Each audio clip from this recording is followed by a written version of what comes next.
Je suis vraiment content d'être ici ce matin avec chacun de vous. Moi, je crois que l'Église, c'est vraiment une communauté de chrétiens. Donc, en fait, partout où on est rassemblés, on vit l'Église. Et j'aimerais savoir si quelqu'un aujourd'hui peut me rappeler quel est le thème de l'année. Merci Alix, incroyable. Avancer avec confiance. Et je l'ai sûrement déjà dit ici, mais j'aime vraiment ce thème et je crois que c'est le thème de toute une vie.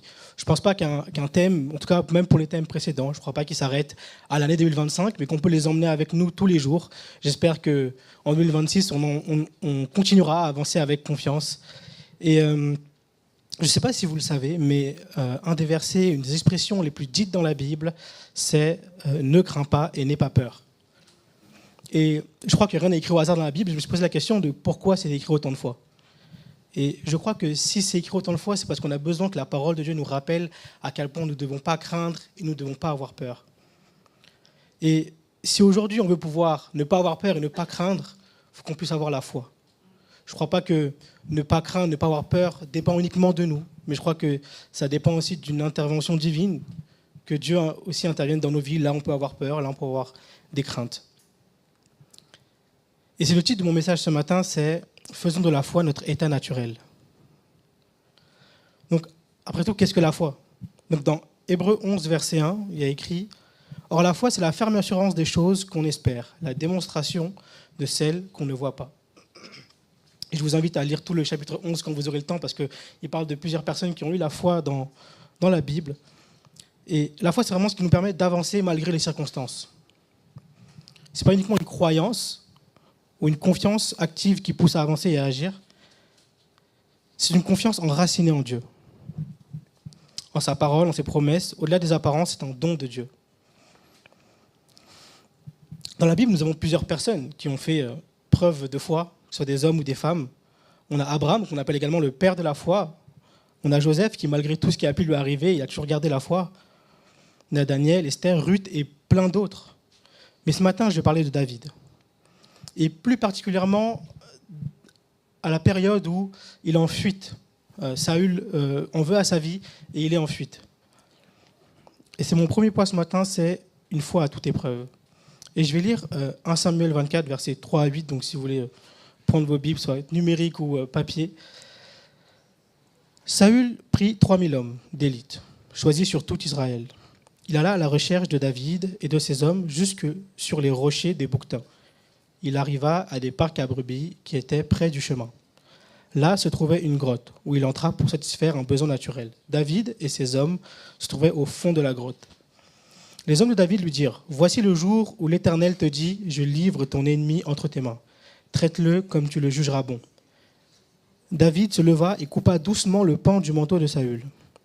Après cela, il sentit son cœur battre parce qu'il avait coupé le pan du manteau de Saül. Il dit à ses hommes que l'Éternel me garde de commettre une telle action contre mon Seigneur, celui que l'Éternel a désigné par onction, qu'il me garde de porter la main contre lui, car il est celui que l'Éternel a désigné par onction.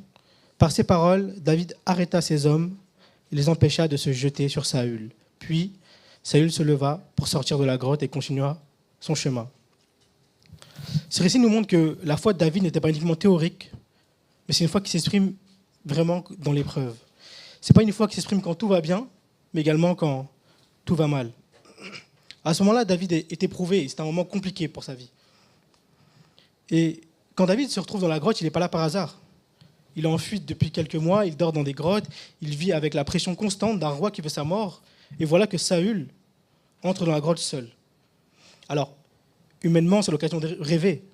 Même ces hommes le poussent en disant « C'est Dieu qui donne ton ennemi ». De plus, David est un redoutable guerrier. On voit dans la Bible à quel point il a gagné des batailles. Et je crois qu'il savait suffisamment bien manier l'épée. Mais il n'avait jamais commis de faute envers Saül. Donc il aurait pu se dire aussi que c'est un peu injuste tout ce qui m'arrive. Parce que j'ai jamais commis de faute envers Saül, mais lui en veut à ma vie. Il avait entre ses mains la solution pour mettre fin à ce temps de détresse. Mais ce que David a fait à ce moment-là, c'est un pas de foi. De se dire, je ne vais pas faire justice moi-même, mais je vais laisser Dieu faire justice. Et je crois que si David était dans cette grotte, c'était pour se réfugier. Sûrement aussi pour se cacher de Saül. Et au moment où il sort de la grotte pour annoncer à Saül qu'il l'a épargné, il surpasse sa peur et il fait un pas de foi. pense que si j'étais à la place de David, je serais resté dans la grotte et j'aurais rien dit. Par peur que Saül fasse demi-tour. Et David n'épargne pas Saül seulement une fois, mais 2 fois. Dans 1 Samuel 26, il a de nouveau l'opportunité de mettre fin à la vie de Saül, mais il n'en fait rien. Il dit même, « L'Éternel est vivant, c'est à l'Éternel seul de le frapper. Soit que son jour soit venu et qu'il meure, soit qu'il descende sur un champ de bataille et qu'il soit supprimé. » David refuse de tuer Saül, alors que l'occasion se présente, mais il décide de faire confiance à Dieu et d'avancer. Ce qui me marque dans ce passage, c'est que même si Saül en veut à la vie de David, David n'est pas seul. David, dans un verset précédent, il est écrit qu'ils étaient avec ses hommes, qu'ils étaient au nombre de 600. Donc à partir du moment où David décide de rester dans cette situation d'inconfort, il emmène 600 hommes avec lui.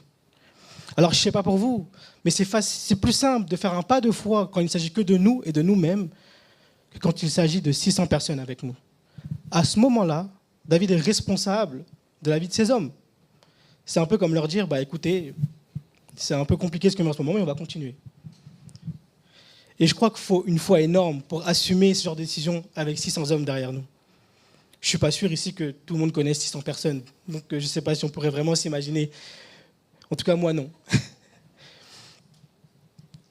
Mais cette décision, ça montre que David avait une foi mature, stable et enracinée.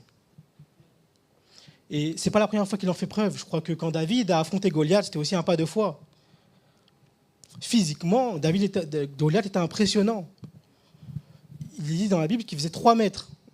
Alors, je ne sais pas quelle taille fait l'homme le plus grand du monde, mais j'ai vu des grandes personnes, et je trouve ça déjà étonnant. Alors, 3 mètres. 3 mètres, je pense que la personne ne rentre pas ici déjà. Donc, regardez le plafond, c'est encore au-dessus. Et on voit que ce n'est pas parce que David a la foi qu'il n'est pas conscient qu'il y a un danger. Ça ne veut pas dire qu'il n'a pas peur non plus. Et le psaume 42 dit, Cantique de David, lorsqu'il se trouvait dans la grotte, prière à pleine voix. Je crie à l'Éternel, à pleine voix j'implore l'Éternel. Je lui expose ma plainte, je lui raconte ma détresse. Quand mon esprit est abattu en moi, toi, tu connais mon sentier. Sur la route où je marche, on m'a tendu un piège. Regarde à droite et constate-le, personne ne me reconnaît. Je ne sais plus où trouver refuge, personne ne s'inquiète pour ma vie. L'Éternel, c'est à toi que je crie. Je dis, tu es mon abri, ma part au pays des vivants. Sois attentif à mes cris, car je suis bien faible. Délivre-moi de ceux qui me poursuivent, car ils sont plus forts que moi. Fais-moi sortir de ma prison, afin que je célèbre ton nom. Les justes viendront m'entourer quand tu m'auras fait du bien. Et ce psaume qui est écrit dans la grotte, il dit « Je suis faible, mon esprit est abattu, je ne trouve plus de refuge. » David ressent la peur, ressent la fatigue, l'injustice, la solitude. On comprend que David combat entre la peur et la confiance. David n'est pas dans le déni du danger, mais il est dans la dépendance de Dieu. Ce psaume nous rappelle que la foi n'exclut pas l'épreuve ni les dangers, mais elle permet d'avancer malgré eux. Ce qui fait de lui un modèle, ce n'est pas sa force, mais sa posture, car il n'a pas laissé la peur prendre la place de Dieu. Et en début d'année 2025, je suis passé par des moments difficiles pour moi, et l'épreuve par laquelle je suis passé, c'est quelque chose qui ne m'était jamais arrivé. Je n'avais jamais vécu ça. Et je ne savais pas comment m'y prendre. Quand on a une nouvelle épreuve et ça ne nous est jamais arrivé, on n'a pas de format, on ne sait pas comment faire pour affronter cette épreuve-là. Et en plus, c'était la faute de personne, donc je pouvais en vouloir à personne. C'est simple, quand c'est la faute de quelqu'un, tu peux rejeter la faute sur quelqu'un, mais là, je pouvais en vouloir à personne. Et à ça s'ajoute que c'était une semaine où je ne travaillais pas. Alors, quand on ne travaille pas, l'esprit n'est pas occupé, et dans ce cas-là, tu commences à réfléchir. Je me suis perdu dans mes pensées, jusqu'à trouver une solution par moi-même. Mais la réalité, c'est qu'il n'y a absolument rien qu'on ne puisse faire par nous-mêmes pour aller mieux quand c'est une blessure intérieure. On peut faire plein de choses, mais tu ne pourras pas guérir ton intérieur de toi-même. Et à un moment, je me suis dit que ça ne pouvait plus durer. Alors, je me suis mis à genoux, j'ai commencé à prier, j'ai demandé à Dieu de me réconforter, de m'apporter de la paix. Parce que je savais qu'il fallait une intervention divine et que de mes propres forces, je ne pouvais rien faire. Et ça a marché sur le moment. Et quand c'est revenu, je me suis rendu compte que je devais entretenir cette relation avec Dieu. Que je devais entretenir ces temps de prière où je dis à Dieu que j'ai besoin de lui et qu'il est le seul à pouvoir agir. Et ces épreuves m'ont rapproché de Dieu, à un point auquel je ne pouvais même pas imaginer. Et les choses à faire dans ces moments est de tout remettre entre les mains de Dieu et d'avancer. Et David le faisait constamment. David avait la foi, c'était son état naturel. Et aujourd'hui, cette histoire est un exemple pour nous. David a eu un comportement sur lequel nous pouvons nous inspirer. Il n'a pas utilisé l'épreuve pour se révolter, mais pour grandir. Il n'a pas utilisé l'épreuve pour se venger, mais pour se rapprocher de Dieu. L'épreuve n'a pas détruit sa foi, ça l'a fortifiée. Et ça me rappelle la phrase que Hyacinthe a dit au week-end d'église, que l'épreuve de votre foi soit toujours un tremplin. Et c'est ce que David a fait à ce moment-là. Il a transformé l'épreuve en tremplin, la peur en prière, l'opposition en occasion de faire confiance à Dieu. Et que cette même foi nous inspire aujourd'hui, une foi qui tient dans nos grottes, une foi qui ne cherche pas des raccourcis, une foi qui laisse Dieu être Dieu finalement. Et je crois qu'on a pour beaucoup d'entre nous fait preuve de foi samedi dernier quand nous sommes sortis pour témoigner. On venait d'être formés à une formation témoignage et d'un coup on nous dit qu'on va sortir la pratiquer. Et je ne sais pas pour vous, mais j'ai du mal à me dire je vais pratiquer quelque chose que je ne maîtrise pas. J'ai l'impression que je vais faire n'importe quoi. Mais je crois qu'on a vraiment tous pris ce pas de foi et dire ok, on vient d'être enseigné, on va sortir, on va l'appliquer. Et je crois que c'est la meilleure manière, au final, de finir par maîtriser cette méthode. Je crois que pour beaucoup, on est sorti de notre zone de confort. Et une foi à toute épreuve, ce n'est pas une foi qui cherche la facilité, mais c'est une foi qui cherche la volonté de Dieu avant le confort personnel. Et ce qu'on a fait la semaine dernière, c'est clairement ça. Nous sommes sortis de notre confort personnel. Je ne sais pas si vous vous souvenez, mais j'avais témoigné la semaine dernière en disant qu'avec mon frère, on a interpellé 13 personnes. Sur les 13, il y en avait une chrétienne. Et sur les 12 autres, donc 6 personnes qui nous ont écoutés du début à la fin et 6 qui ne nous ont pas écoutés. Et Noche, à un moment, j'ai senti que ça le pesait. Parce qu'en fait, les 3 premières personnes qui nous ont dit non, c'est lui qui les a abordées. J'en ai apporté une, elle nous a écoutés. Il a fait mais pourquoi toi, il t'écoute et moi, il ne m'écoute pas? Et je lui ai dit je ne sais pas. je fais en fonction de ce que je ressens aussi, là où le Saint-Esprit me guide. Et je pense que le moment où il a parlé et quelqu'un l'a écouté jusqu'à la fin, ça l'a encouragé pour le suite. Et ce n'est pas basé sur là où ça n'avait pas marché, mais il a fait de la réussite un encouragement pour lui. Et si David représente une foi qui résiste à l'épreuve, Saül représente tout l'inverse. Quand Saül apparaît pour la première fois, il parle comme un homme humble, discret et obéissant. Saül ne cherche pas le pouvoir et son règne commence plutôt bien. Il écoute Samuel, il écoute les commandements. Mais l'histoire de Saül nous rappelle une vérité importante. On ne chute pas d'un coup, on chute par étapes. Cela veut dire que les grosses chutes spirituelles n'arrivent pas d'un coup. On ne se réveille pas un matin en disant aujourd'hui je vais ruiner ma relation avec Dieu. Je vais détruire tout ce que j'ai déjà construit avec le Seigneur. Elles sont le résultat d'une série de décisions, de négligences, de compromis répétés. Et elles finissent par nous éloigner de Dieu.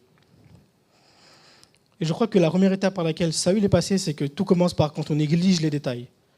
On commence à désobéir, on se dit que ce n'est pas si grave et que Dieu nous pardonnera. Des comportements invisibles aux yeux des gens.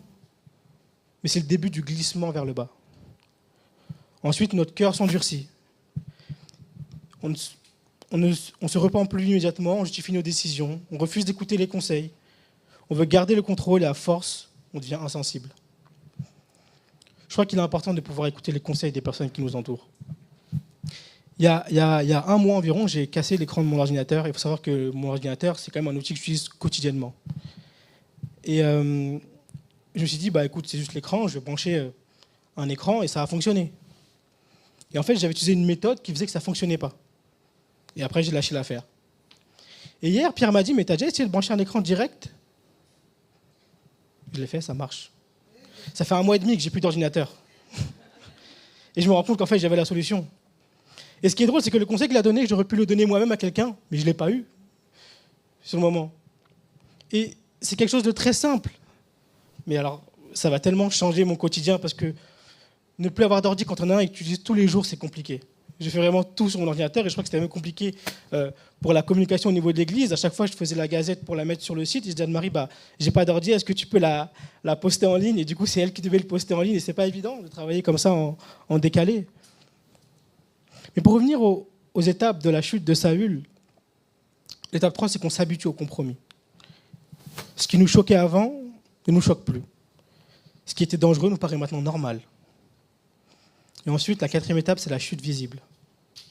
Ce que tout le monde voit, les mauvaises décisions, les erreurs, la désobéissance claire. Mais cette chute-là, ce n'est que le dernier étage d'un escalier descendu depuis longtemps.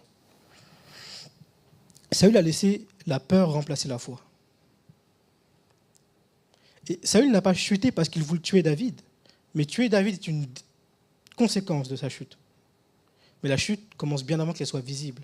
Quand tu vois une personne de ton entourage qui commence à chuter, il faut comprendre que ça a déjà commencé dans son cœur depuis un moment. Et dans 1 Samuel 13, Saül offre un sacrifice que seul Samuel pouvait offrir. Puis dans le chapitre 15, il reçoit un ordre clair concernant Amalek, et il choisit d'en faire à sa manière. Il obéit partiellement, ce qui est en réalité une désobéissance totale. Là où un homme spirituel voit Dieu agir, Saül voit un rival à travers David. Il devient jaloux, paranoïaque. David devient pour lui une obsession. Sa foi, qui était au début humble, se transforme en peur constante.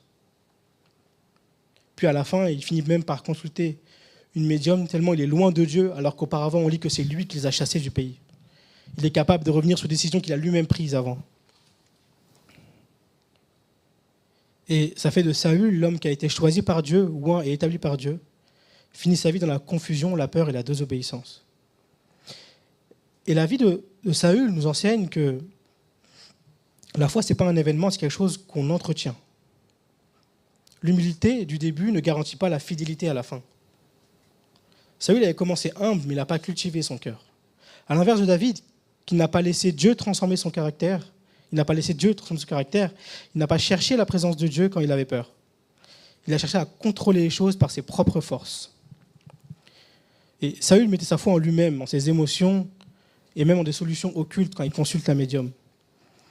David et Saül ont vécu tous les deux des situations différentes, mais tous les deux ont été éprouvés. Et l'épreuve de la foi de David a été un tremplin pour lui, là où celle de Saül est devenue un piège. David avait choisi de cultiver sa foi en entretenant une relation d'intimité avec Dieu. Et si mon second point ce matin, c'est l'intimité avec Dieu, la clé pour avancer avec confiance. Quand on regarde David et Saül, on peut distinguer une différence essentielle.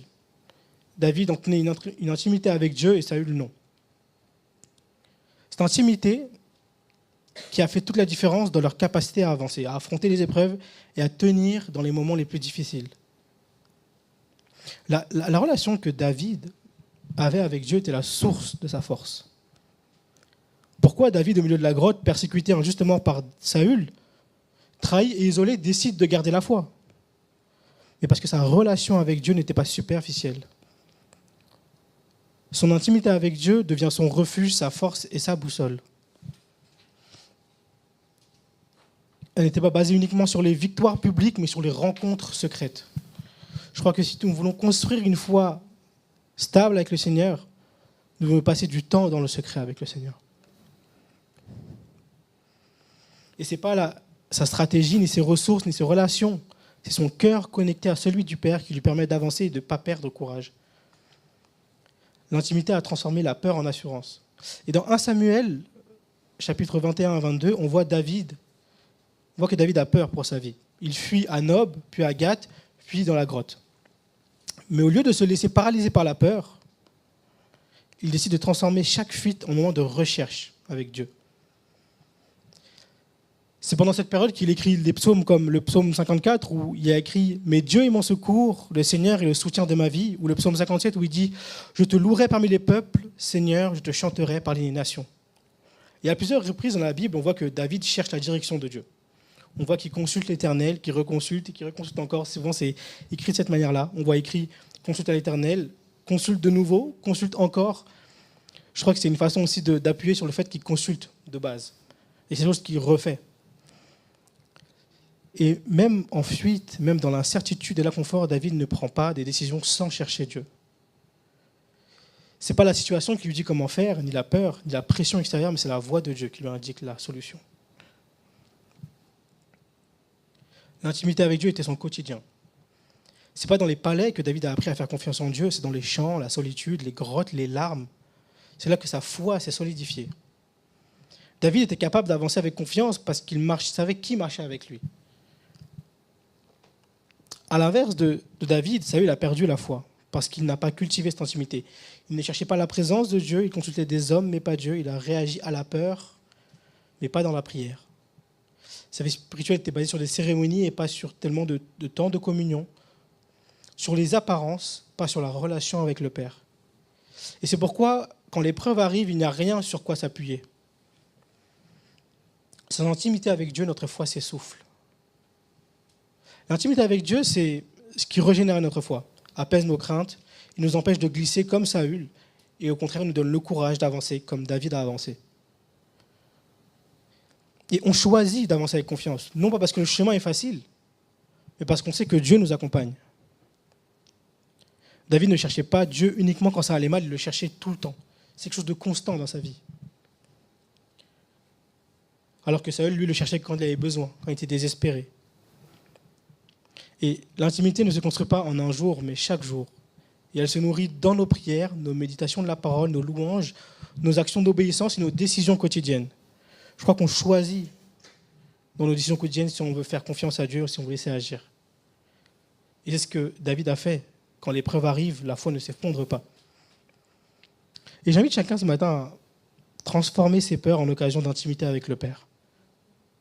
Je crois que chaque épreuve est là pour nous faire grandir et nous rapprocher de Dieu. Parce que ça nous montre à quel point nous sommes faibles et lui est fort. Et si nous voulons apprendre à avancer avec confiance, comme David, nous devons d'abord apprendre à être seul avec Dieu et à l'écouter. À marcher avec lui et à lui offrir notre cœur. Ce que David a vécu dans la grotte, il l'a supporté parce qu'il avait déjà vécu des années d'intimité dans la présence de Dieu.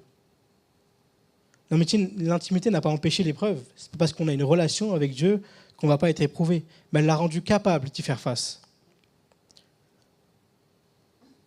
Quand on cultive l'intimité avec Dieu, nos décisions ne naissent plus de l'angoisse, mais de la présence de Dieu. L'intimité avec Dieu produit un caractère solide au milieu de l'épreuve. Ça nous renouvelle notre confiance, même quand rien ne change. David vit plusieurs situations, plusieurs temps avant que la situation s'améliore. La confiance de David ne vient pas d'un changement de circonstance, mais de la proximité qu'il avait avec le Père. Et j'ai un peu un exemple, c'est imaginons que nous sommes sur la route. Moi, je n'ai pas le permis, mais j'ai déjà été dans une voiture, donc je peux à peu près me repérer à ça. Imaginons que nous sommes en route et que nous devons aller à un endroit qu'on ne connaît pas. On met le GPS, jusque-là tout va bien, on suit les indications du GPS, et puis d'un coup, il n'y a plus de réseau et plus de connexion. Alors je pourrais vous expliquer les raisons parce que je travaille dans le domaine, mais ce n'est pas le but. Et au début, on panique. Pas parce qu'on se dit, le tracé, je l'ai vu, je sais à peu près où ça va. Et il y a un moment où le tracé, on ne l'avait plus vu. Ça ne charge plus, on ne voit plus trop où aller, et là, la panique s'installe, on commence à se poser des questions. Est-ce que je suis sur le bon chemin? Est-ce que je dois tourner à gauche, à droite? Continuer tout droit? Est-ce que je m'éloigne finalement? Et sans connexion, le GPS ne peut plus nous guider. L'absence de connexion produit la confusion. Et je crois que c'est exactement la même chose qui doit se passer dans nos vies. Quand on n'est plus connecté avec Dieu, on avance, mais sans assurance. David lui regardait la connexion active, même dans la grotte, même dans la peur, même dans la fuite. Cette connexion était son intimité avec Dieu qui lui donnait la direction et la confiance. David nous montre que l'intimité n'est pas un luxe spirituel, mais c'est une nécessité vitale. Il faut chercher Dieu avant d'agir. Et je crois qu'il y a quelques conseils qu'on peut appliquer dans nos vies et que moi-même j'applique. C'est avant de répondre à une situation difficile, prenons 3-5 minutes pour prier et calmer son cœur. Et prendre l'habitude de dire « Seigneur, que veux-tu que je fasse ?» Transformer les moments difficiles en lieu d'adoration. Identifions nos grottes et nos moments de fuite dans nos vies. Et chaque matin, on peut lire la parole de Dieu et demander au Seigneur de marcher avec nous chaque jour. Choisir la fidélité plutôt que la réaction émotionnelle, ne pas répondre à la pression impulsive et se soutenir mutuellement dans l'intimité avec Dieu. Je crois que c'est aussi le rôle de l'Église, c'est pour ça qu'on nous appelle à être l'Église, c'est aussi pour se soutenir mutuellement dans l'épreuve. Et je vais conclure avec la conclusion, c'est David n'a pas avancé parce qu'il était fort, il n'a pas avancé parce qu'il était courageux et stratégique. Il a avancé parce qu'il connaissait Dieu personnellement, profondément et intimement. C'est ce qui lui a permis d'avoir une direction au milieu du chaos. Et j'aimerais vous lancer un défi ce matin. J'aimerais que chacun, alors pas forcément maintenant, mais dans votre temps, que chacun puisse sonder son cœur, identifier les différents aspects de nos vies où on arrive à avancer avec confiance et ceux dans lesquels on n'arrive pas à avancer avec confiance. De prendre la façon qu'on fait là où on arrive pour les appliquer là où on n'arrive pas. On peut aussi également s'inspirer de David dans la grotte et on peut également demander au Saint-Esprit de nous inspirer de nouvelles manières de sortir de nos grottes. Et je crois qu'on aura des témoignages de comment la foi nous a permis de surpasser l'épreuve. On peut imiter David, chercher refuge en Dieu, prier, refuser de céder à la peur ou à la vengeance humaine. La confiance en Dieu nous donne la paix intérieure et la force d'avancer, quelles que soient les circonstances. Avant d'avancer avec confiance, avancer avec confiance, c'est choisir d'attendre la délivrance de Dieu au lieu de la forcer. Et peu importe l'épreuve, il existe en Dieu un abri sûr où la confiance s'ajuste. Non à ce qu'il voit, mais à ce que Dieu nous promet. Comme David, nous n'avons pas besoin de savoir où nous allons pour avancer, nous avons besoin de savoir avec qui nous avançons. Alors ce matin, faisons la foi de notre état naturel pour avancer avec confiance.